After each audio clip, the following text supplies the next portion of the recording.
Dans un petit village côtier de l'Afrique de l'Est, au cœur de la culture swahili, vit un garçon nommé Baraka, abandonné à la naissance et élevé par une vieille guérisseuse, Mama Amani. Baraka est maltraité par les autres enfants du village et ignoré par les adultes, qui voient en lui un enfant sans valeur, né sous de mauvais auspices. Malgré cela, Baraka est un enfant courageux et résilient, animé par un cœur pur et une soif insatiable de découvrir ses origines. Un jour, alors qu'il erre près des ruines d'un ancien palais, il découvre un mystérieux médaillon gravé de symboles royaux. Intrigué, il le montre à Mama Amani, qui reconnaît immédiatement les armoiries de l'ancienne famille royale disparue il y a des années. Elle révèle à Baraka qu'il est l'unique héritier du trône, sauvé d'un massacre orchestré par un usurpateur, Mfalme Kiburi, qui a pris le pouvoir par la force. Mfalme Kiburi, un roi tyrannique et cruel, règne sur le royaume avec une poigne de fer, semant la peur et l'oppression. Il ignore totalement l'existence de Baraka, croyant que la lignée royale a été éteinte. Cependant, un vieil ami de la famille royale, Jabari, un guerrier légendaire vivant en exil, découvre que l'héritier est vivant. Il décide de retrouver Baraka et de l'aider à reconquérir le trône qui lui revient de droit.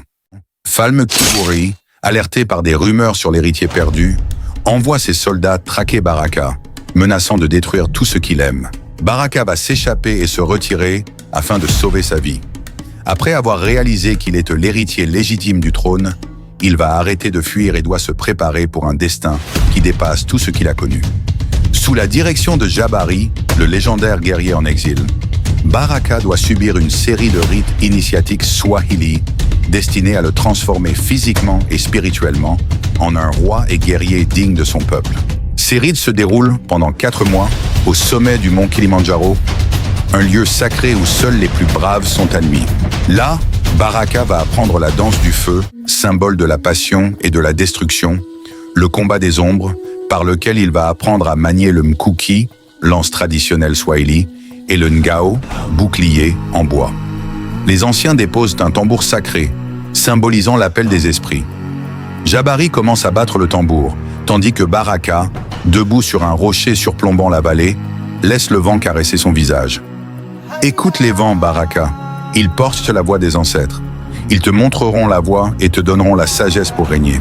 Ils lui préparent une potion ancestrale, dotée de la force du lion, avant de le faire plonger dans le lac. Baraka boit la potion, sentant immédiatement une chaleur intense se répandre dans ses veines. Sans hésiter, il plonge dans le lac. L'eau froide le frappe comme des milliers d'aiguilles, mais il résiste, sachant que cette épreuve est nécessaire. Sous l'eau, il sent son corps se transformer. Ses muscles deviennent plus durs, sa peau plus résistante, et une force surhumaine commence à l'habiter.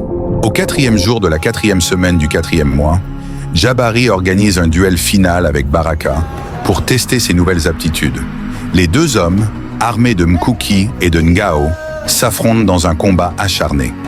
Jabari, rapide et expérimenté, pousse Baraka à ses limites, mais le jeune guerrier révèle des compétences inédites.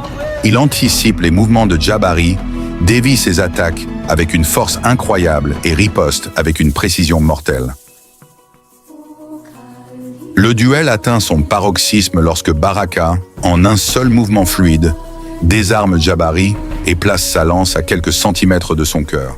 Fier de son élève, Jabari le félicite. « Tu es prêt, Simba wa Bahari » lui dit-il. « Que les dieux soient témoins, tu es le roi que ce royaume attendait. » Après avoir complété ses rites initiatiques et s'être métamorphosé en guerrier redoutable, Baraka sait que son destin le conduit à affronter Mfalme Kiburi, le roi cruel qui opprime son peuple.